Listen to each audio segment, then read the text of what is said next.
Il tentativo è quello proprio di far sì che siano i pediatri, i medici di medicina generale che potrebbero effettuare i tamponi ai propri assistiti, con una fornitura da parte della Regione a tutti i medici e a tutti i pediatri. Test rapidi a medici di base e pediatri di libera scelta. È la carta che proverà a giocare la Regione in vista del ritorno a scuola di bambini e ragazzi. Il dubbio maggiore resta la gestione di eventuali casi sospetti, un bambino che in classe presenti febbre.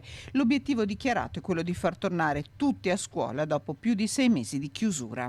Le scuole aprono il 14, qualcuno hanno già riaprito, le scuole devono riaprire. Noi siamo pronti, stiamo mettendo a punto, in base a quelli che sono i protocolli nazionali, regionali, le indicazioni arrivate all'Istituto Superiore di Sanità, come affrontare gli eventuali casi positivi senza pensare di dover chiudere scuole, classi intere e quant'altro. La stretta alleanza tra famiglie e scuole, medici di famiglia è il jolly su cui si punta per vincere la scommessa del ritorno in sicurezza sui banchi. In Regione è convocato un faccia a faccia con gli attori principali, pediatri e medici di famiglia, per chiarire i dubbi che tuttora restano.